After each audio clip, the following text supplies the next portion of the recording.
Bonjour chers internautes de ZFM.sn, nous avons le plaisir de recevoir aujourd'hui pour votre émission 13 minutes pour convaincre M. Abdoulaye Baldé, maire de Ziguinchor, par ailleurs président sortant de l'association des maires du Sénégal. Le prétexte de cette invitation, c'est que demain se tient ici à l'hôtel King Fahd Palace l'Assemblée générale de l'association des maires du Sénégal. Bonjour M. Baldé. Bonjour. Alors, M. Baldé, vous êtes le président sortant de l'AMS. Aujourd'hui, si vous aviez à faire un bilan, dites-moi quel serait ce bilan. Oui, je dirais que d'abord sur plusieurs aspects, je pense que nous avons fait des avancées significatives. D'abord, le bilan, si on devait faire un bilan financier, quand nous sommes arrivés à la tête de cette association en 2009, c'était en décembre, et nous avons trouvé une traitement négatif aujourd'hui. Nous avons pu amener le budget de notre association, nous avons doublé. Et là, nous nous retrouvons avec une très positive qui permettra d'ailleurs au bureau en place de fonctionner pendant une année sans encore avoir besoin de ressources supplémentaires dans la mesure où nous n'avons pas utilisé le budget de 2014. Donc ça, c'est un fait. Le deuxième fait, c'est que nous nous sommes investis au plan intérieur dans les réflexions qui concernent toutes les collectivités locales. Nous nous sommes investis dans la réflexion pour la mise en place d'un modus operandi entre les sociétés concessionnaires et les collectivités locales, les sociétés concessionnaires opérationnelles, de la S2 et la Sénélec et la Sonatel. En ce sens, nous avons signé avec le gouvernement et de façon tacite. D'ailleurs, nous avons, en tout cas dans un premier temps, de façon tacite et puis après formalisé le fait que maintenant, pour ce qui concerne l'éclairage public, c'est le gouvernement qui le prend en charge. Mais pour ce qui concerne les bâtiments, ce sont les mairies. Nous sommes investis aussi dans la réflexion concernant l'emploi de la décentralisation. Nous avons été aussi associés à la réflexion sur la réforme du Code général des impôts. Et nous avons assisté à l'ensemble des réunions ministérielles ou des réunions, en tout cas des rencontres qui ont tourné autour des collectivités locales. Et chaque fois, l'association des maires du Sénégal a donné son point de vue. Nous sommes présents au niveau du Conseil économique, social et environnemental. Nous sommes présents dans le Conseil d'administration. Et au plan international, maintenant, c'est là aussi que notre position a été beaucoup plus perceptible. En ce sens que nous avons pu mener l'association à en tout cas à un niveau jamais égalé. En ce sens que nous avons pu organiser le sommet africain qui a été un succès. Donc, nous avons été élus en 2009 et tout de suite après nous sommes rendus au Maroc pour aller plaider le dossier de Dakar. Donc, avec le maire Khalifa Sall, nous avons pu obtenir l'organisation du sommet d'Afrique qui a été organisé ici en 2012, un succès. Nous avons été aussi à Mexico où tous les deux nous sommes entrés au bureau mondial de CGU et au Conseil mondial des maires.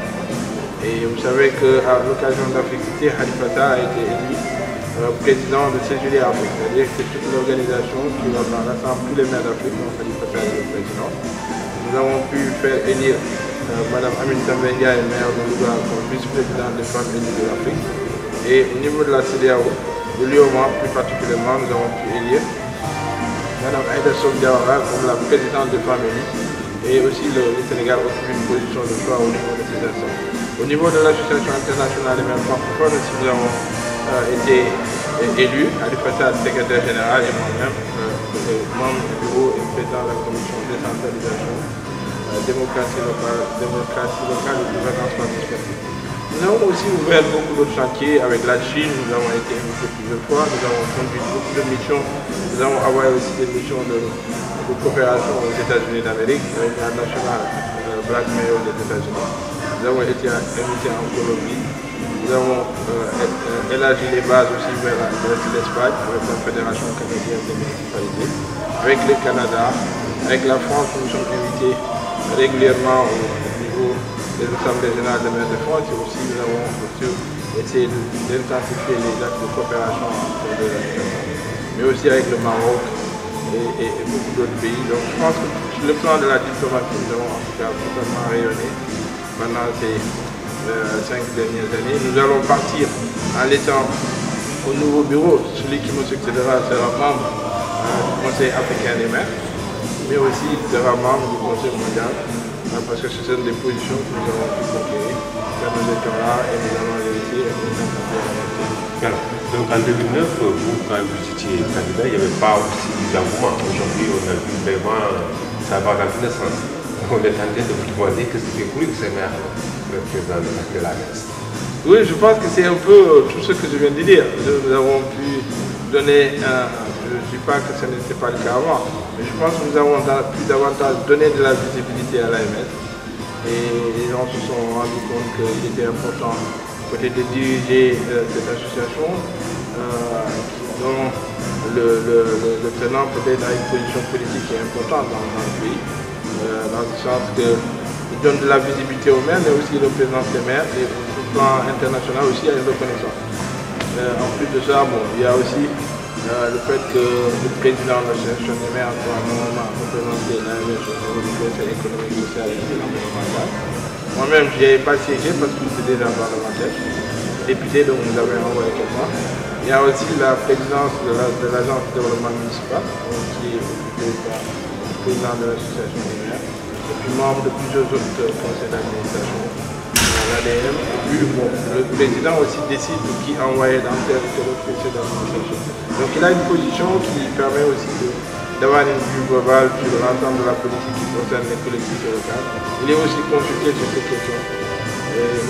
Régulièrement, nous rencontrons le ministre des collectivités locales ou le premier ministre ou le président de la République pour parler des questions qui concernent les collectivités. Je pense que c'est tout ça qui fait peut-être courir les uns et les autres. Donc aujourd'hui, avec l'acte de la décentralisation, les collectivités locales connaissaient déjà des problèmes, mais aujourd'hui, on a l'impression que cet acte 3 évolue à la Ah oui, l'acte 3, il était prévu que cet acte 3 devait nous permettre de renforcer les collectivités locales, d'intensifier les transferts financiers, mais on s'est rendu compte que c'est tout à fait le contraire qui se produit. Et ils ont multiplié les difficultés. D'ailleurs, actuellement, moi je viens de recevoir un appel de mon secrétaire général. Tout l'ensemble des employés des collectivités locales vont aller à grève. Et ça, c'est pour protester contre les dysfonctionnements qui sont nés de cet acte 3 de la décentralisation. D'abord, c'est vrai que nous, les anciennes communes, on ne le ressent pas, même si on nous avait dit qu'il y aurait beaucoup plus ou moins, mais on n'en a pas davantage de moins. Au contraire, on s'est appauvri. Et maintenant, là où les problèmes sont vraiment cruciaux et réels, c'est dans les nouvelles collectivités locales, surtout au niveau de Dakar, de Pikine, de Guédiawaye et de Thiès, avec les villes, où on a transféré un personnel qui est peut-être supérieur aux capacités des collectivités locales, qui n'arrivent pas à les payer, ou alors du patrimoine, qui est constitué souvent de centres de santé, dont les budgets sont supérieurs au budget des mairies. Donc moi je l'évoque d'ailleurs dans ce que je vais dire demain au chef de l'État, que c'est un problème fondamental. Vous prenez la mairie de Grand Dakar, vous le transférez de Centre Gatien Camara, dont le budget fait presque 2 fois le budget de la mairie. Donc il est évident que les problèmes vont se poser. Des collectivités, des mairies qui avaient des charges salariales qui étaient très très basses, qui étaient des charges très basses, vous les multipliez par 7 ou par 8. Du coup, quelquefois, ces charges de personnel en tout cas, sont supérieures au budget de ces collectivités locales. Donc il est évident que si on ne prend garde, d'ici 4 à 5 mois, beaucoup de ces collectivités locales seront en situation de paiement. C'est la même chose pour les départements ou les communes qu'on a créées qui étaient des anciennes communautés rurales, qui sont au nombre de 385. On a transféré l'état civil, ces communes sont dénuées de tout, elles n'ont pas de personnel, elles n'ont pas souvent de siège, et ce personnel n'est pas formé pour l'état civil et beaucoup d'autres difficultés qui n'ont pas de ressources. Donc je pense qu'il y a encore beaucoup de choses. On nous avait dit qu'avec la phase numéro 2, la phase 2 la phase 2, on allait davantage transférer des moyens aux collectivités locales et nous attendons. Je pense avant d'en arriver là, beaucoup d'elles d'entraînement agonisé. Okay. En termes de budget, vous avez dit qu'en venant, vous avez pu doubler le budget. En termes de chiffres, ça s'élève à combien de millions? Alors, quand nous sommes arrivés, le budget est élevé à 80 millions. Ce sont les transferts financiers de la dotation que l'État donne à l'AMS. Et nous l'avons porté d'ailleurs, nous l'avons plus que doublé. Nous l'avons porté à 200 millions, après il est revenu à 180 millions. Là, actuellement, il se stabilise au niveau de 160 millions. Donc, nous avons budget. En plus, il y a les cotisations des collectivités locales, des mairies. mais malheureusement, aucune mairie ne peut dire. Alors, le président de l'AMS, en termes de salaire, il y a des avantages financiers derrière? Non, il n'y a aucun salaire, c'est une fonction tout à fait bénévole. Sauf si maintenant vous êtes membre d'un conseil d'administration ou vous présidez un conseil. Comme tous les autres membres, vous avez droit à des indemnités de représentation, mais par section, pas par mois. Maintenant, si vous êtes, parce que normalement le président de l'AMS doit être membre du conseil économique, social et environnemental.